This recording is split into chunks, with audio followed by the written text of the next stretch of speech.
Guys आप सबसे एक रिक्वेस्ट है, अगर आप ये वीडियो देख रहे हो तो वीडियो के नीचे डिस्क्रिप्शन को एक बार ज़रूर विजिट करें, क्योंकि उसके अंदर चीज़ें ब्रीफ में जो है डिस्क्राइब कर रखे होता है एंड जितने भी करेक्शन होते हैं वो भी डिस्क्रिप्शन के अंदर ही होता है। Hey guys, so welcome back to my channel and आज की इस वीडियो के अंदर मैं बात करने वाला हूँ graphics card, motherboard and CPU। अगर आप यूज्ड मार्केट से खरीदने की सोच रहे हो तो इसके अंदर आपको क्या क्या चीज़ जो है देखना चाहिए। अब जैसा कि तुमको पता है, इलेक्ट्रॉनिक्स जो डिवाइसेस होते हैं, सेमीकंडक्टर डिवाइस, इनकी जो गारंटीज़ वारंटीज़ ऐसा कुछ भी नहीं होता। कंपनीज जो है वो एक प्रेडिक्शन लगाता है एंड उसके चलते जो है वो वारंटी प्रोवाइड करता है। तो ऐसा बिल्कुल भी नहीं है कि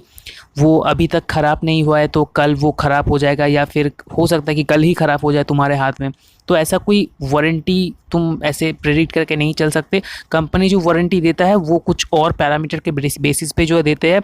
कि एक चिप इतने दिन रन कर सकता है, एक मॉसफेट इतने दिन रन कर सकता है, उनके हिसाब से वो वारंटी प्रोवाइड करता है। तो अगर आप सेकेंड हैंड चीज़ खरीद रहे हो, यूज्ड मार्केट से खरीद रहे हो, तो उसके अंदर आप ये एक्सपेक्ट करके मत चलना कि आप ये कार्ड जो मैं ख़रीद रहा हूँ ये मुझे लॉन्ग टर्म में हेल्प करने वाला है, लॉन्ग टर्म में ये मुझे सर्विस देने वाला है। बट ऐसा कुछ पैरामीटर्स है, ऐसा कुछ नोटिसेबल चीज़ें हैं जिसको अगर आप दिमाग में रख के चलोगे तो आई थिंक कि आपको एक बेटर कार्ड मिल पाए। तो सबसे पहले बात कर लेते हैं कि अगर आप एक सेलर से कार्ड खरीद रहे हो या फिर वो सेलर जो है वो प्रोफेशनली कार्ड बेचता है, या फिर किसी बंदे से खरीद रहे हो जो कि पर्सनली वो बहुत दिन से यूज़ कर रहा है, तो उनसे आप लोगों को कुछ सवाल जो है वो ज़रूर से पूछना है एंड उस सवाल को आपको वेरीफाई भी करना है। मतलब उसका जो आंसर वो करेगा उसको आपको वेरीफाई करना है। जो पहला सवाल आपका होना चाहिए कि वो इस कार्ड को क्यों बेच रहा है, ये आपको सबसे पहले उसको पूछना चाहिए, जो कि हर एक बंदा पूछता है कि क्यों बेच रहा है वो कार्ड को। एंड कोई तो वजह होगा। तो बहुत सारे लोग बोलते हैं पैसों की वजह से मुझे अपग्रेड करना है। तो वो जो भी बोले आप कोशिश करो कि उसको वेरीफाई करने। ये थोड़ा वियर्ड है सुनने में कि आप कैसे वेरीफाई करोगे एक अननोन पर्सन से, बट ऐसा नहीं होता है। आप जिस बंदे से कार्ड खरीद रहे हो, आप 2-3 दिन पहले जो है 2-3 दिन पहले से उसके साथ चैटिंग कर सकते हो कि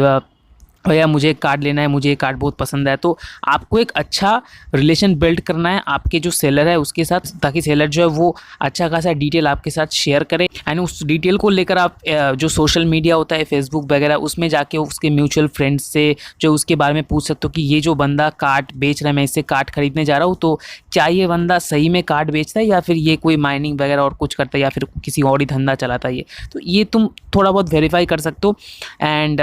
ऐसा ज़रूरी नहीं कि तुम हर टाइम सक्सेसफुल रहोगे, बट तुम कोशिश कर सकते हो। दूसरा है, तुम पूछ सकते हो, डेफिनेटली ये तुमको पूछना चाहिए कि तुम जो कार्ड बेच रहे हो क्या इसका बिल अवेलेबल है, या फिर कितने दिन यूज़ किए हो इस कार्ड को तुम।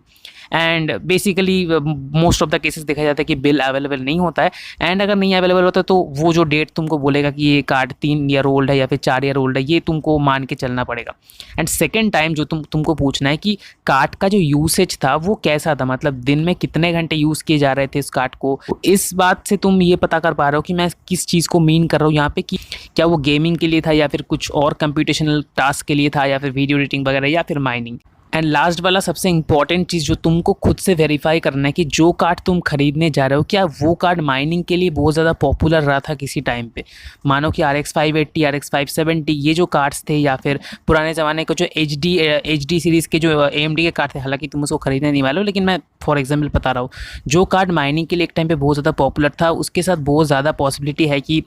वो कार्ड माइनिंग से गुजरे हो एंड उसके साथ गेमिंग वगैरह या कुछ नहीं हुआ हो एंड सेलर जो है तुमको झूठ बोल रहा है। तो ज़रा वेरीफाई कर लो कि जो कार्ड तुम खरीद रहे हो क्या वो माइनिंग में पॉपुलर था कि नहीं, ठीक है। एंड ये सब पता करने के बाद अगर तुमको पता चलता है कि नहीं सब कुछ ठीक ठाक है, आपको लग रहा है कहीं ना कहीं कि नहीं ये जो डील है हो सकता है ये मेरे लिए एक सही डील है, तो आप इस डील के साथ आगे बढ़ो। नेक्स्ट स्टेप जो आपको करना है कि सेलर को ऐसे बहुत सारे वेबसाइट्स होता है जो कि आपको बायर प्रोटेक्शन देते हैं। एंड बहुत सारे केस में ऐसे होते भी है कि अगर आप लैपटॉप खरीद रहे हो तो उसमें सेलर आपको एक दिन के लिए उसको यूज़ करने देता है, जिसके चलते आपको पता चल जाता है कि नहीं इसके अंदर इसका परफॉर्मेंस एक्चुअल में कैसा है। क्योंकि आजकल जैसा कि तुमको पता है ग्राफिक्स कार्ड फ्रॉड होते हैं, इसके बायोस के अंदर बायोस मॉड करके कुछ और ही नाम डाला जाता है, आपको 650 को 1050 या फिर 1050 Ti के रूप में बेचा जाता है, लोग उसको खरीद भी लेते हैं। And most of the time जब तुम पहली बार ग्राफिक्स कार्ड लेते हो, जब मतलब बंदे जो बच्चे लोग, मतलब बच्चे नहीं बोलूँगा यार, मेरे साथ भी ऐसा ही हुआ था, जब पहली बार ग्राफिक्स कार्ड लगाने के बाद डिस्प्ले आता है ना, तुम्हारा आधा जो डाउट है, आधा जो तुम्हारा क्या बोलते हैं तुम जो डरे हुए रहते हो ग्राफिक्स कार्ड लेने से पहले, वो दूर हो जाता है। बंदे भूल ही जाते हैं कि यार मुझे और क्या क्या चेक करना है, बट ये तुमको नहीं करना है। डिस्प्ले आ गया तो मतलब 5% ही काम तुम्हारा खत्म हो, आगे बाकी तुम्हारा 95% काम अभी भी बाकी है, ठीक है। अब ये जो काम है ये आपको पहले करना है, जो कि है कि कार्ड अगर तुमको यूज़ करने को मिल रहा है एक दिन के लिए, ये आपको कन्विंस करना है सेलर को कि मैं कार्ड को एक दिन यूज़ करना चाहता हूँ, क्या कुछ है इसके साथ, मैं इसका परफॉर्मेंस देखना चाहता हूँ। तो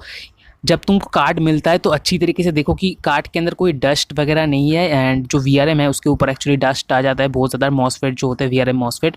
एंड डस्ट की वजह से जो हीट जनरेशन ज़्यादा होता है, तो तुमको डस्ट पूरी तरीके से क्लियर कर लेना है, थर्मल पेस्ट को चेंज करना है, एंड उस कार्ड को जो है स्ट्रेस टेस्ट में डालना है, जो तुम्हारा फरमार्क है या फिर कुछ और बेंचमार्किंग सॉफ्टवेयर तुम यूज़ कर रहे हो उसके अंदर डालना है। तुमको 2 चीज़ मॉनिटर करना है, ठीक है। एक है तुम्हारा एफपीएस जो मिल रहा है वो क्या सही में उस कार्ड को जस्टिफाई करता है, मतलब तुम इंटरनेट पे या फिर यूट्यूब पे देख सकते हो कि वो जो कार्ड तुम खरीदे हो उसका एक्चुअल परफॉर्मेंस कैसा है, एंड उसके मुकाबले जो कार्ड तुम अभी यूज़ कर रहे हो उसका परफॉर्मेंस कैसा है। मानो कि तुम RX 580 यूज़ करो तो RX 580 का बेंचमार्क तुम पहले यूट्यूब पे देख लो कि अच्छा इसका फ्रेम तकरीबन 58 फ्रेम मिलता है या फिर 60 फ्रेम मिलता है, एंड देन तुम उस कार्ड को जो है अपने पीसी पे लगाओ वो यूज्ड कार्ड को, एंड देखो कि तुमको जो फ्रेम मिल रहा है वो ऑनलाइन फ्रेम से कितना डिफर कर रहा है। सेकेंड चीज़ जो तुम्हें देखना है वो है टेम्परेचर, कि अगर कार्ड बहुत ज़्यादा पुराना है तो जब एक नया कार्ड लोड पे होता है तो उसका जो टेम्परेचर है वो तुम यूट्यूब से देख सकते हो कि अच्छा इसका टेम्परेचर 60 या फिर 70 के आसपास जा रहा है, एंड तुम उस टेम्परेचर को लेके अपना जो यूज्ड कार्ड है जो तुम खरीद के लाए हो उसके साथ कंपेयर करके देख सकते हो कि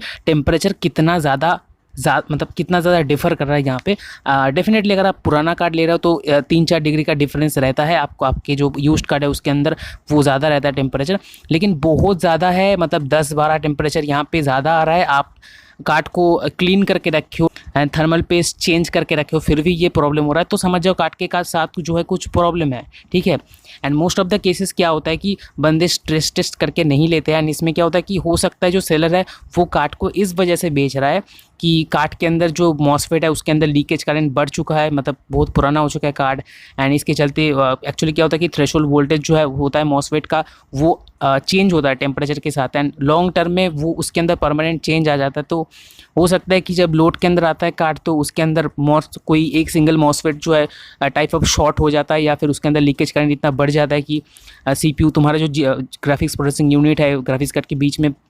उसको पावर नहीं मिल पाता ठीक से, या फिर ग्राफिक्स कार्ड के अंदर तुमको पता है कि ग्राफिक्स कार्ड अपने में ही एक मदरबोर्ड है तो उसके अंदर भी तुम्हारा VRAM होता है, VRAM मॉड्यूल होता है, तो उसके लिए अलग अलग से VRAM होता है। तो एक ग्राफिक्स कार्ड के अंदर बहुत सारे कंपोनेंट होते हैं तो उन सभी को तुमको टेस्ट करना है, तो एकमात्र उपाय है कि तुम स्ट्रेस टेस्ट करो। अगर स्ट्रेस टेस्ट में ब्लू स्क्रीन आ जाता है या फिर विंडोज शट डाउन हो जाता है तो तुम समझ लो कि कार्ड के अंदर कोई दिक्कत वाली बात है, एंड इसीलिए वो सेलर तुमको बेच रहा है। तो स्ट्रेस टेस्ट करना मत भूलना, एंड ये सिर्फ ग्राफिक्स कार्ड के लिए नहीं है, CPU के लिए भी है। अगर तुम CPU खरीदे तो CPU को देखो, कोई मदरबोर्ड खरीद रहे हो तो मदरबोर्ड के लिए भी सेम चीज़ वेरीफाई करो कि क्या वो सही में चल रहा है कि नहीं। एंड ये चीज़ मेरे लिए मैं आपको बोलूँगा कि ये जो स्ट्रेस टेस्ट वाला किस्सा है इसको आप सेलर के घर पे करो। अगर कोई बंदा है तो उसको बोलो कि देखो मुझे कुछ स्ट्रेस टेस्ट यहाँ पे देखना है, इसका परफॉर्मेंस कैसा है, क्योंकि बाद में वो बोल सकता है कि नहीं आप लोगों ने मेरा कार्ड को जो है ख़राब कर दिया है तो अब क्या होगा, ठीक है। तो पेस्ट चेंज करो एंड उसके घर पे जाके वो टेस्ट करो, ठीक है। काफ़ी कबार होता है कि आप लोगों ने देखा होगा लैपटॉप में भी मतलब प्रॉब्लम आता जाता है, ऐसे होता है कि लैपटॉप के अंदर भी बहुत सारे प्रॉब्लम्स आते हैं and that is way laptop ख़राब होते हैं। एंड इसके अंदर जो सबसे कॉमन प्रॉब्लम है वो है कैपेसिटर शॉर्ट हो जाते हैं, एंड दैट इज़ वाई बहुत सारे लैपटॉप रिपेयर करने वाले कैपेसिटर को चेंज करते रहते हैं। ऐसे बहुत सारी वीडियो आपको यूट्यूब पर मिलेगा। ग्राफिक्स कार्ड के साथ भी सेम हो सकता है, क्योंकि ग्राफिक्स कार्ड आप कार्ड बोल रहे हो उसको, तो वो अपने में ही एक मदरबोर्ड है जो कि एक GPU को कैरी कर रहा है, कुछ VRAM को कैरी कर रहा है। तो उसके अंदर भी हो सकता है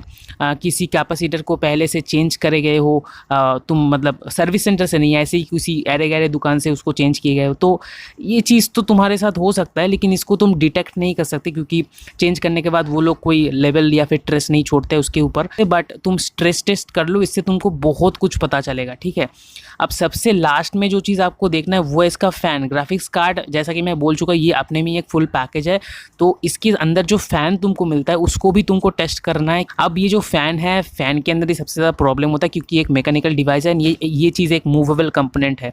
तो फ़ैन अगर ख़राब हो गया भाई तुम्हारे ग्राफिक्स कार्ड का, तो उसको रिपेयर करना थोड़ा मुश्किल हो जाता है क्योंकि फ़ैन ऐसे मिलता नहीं है।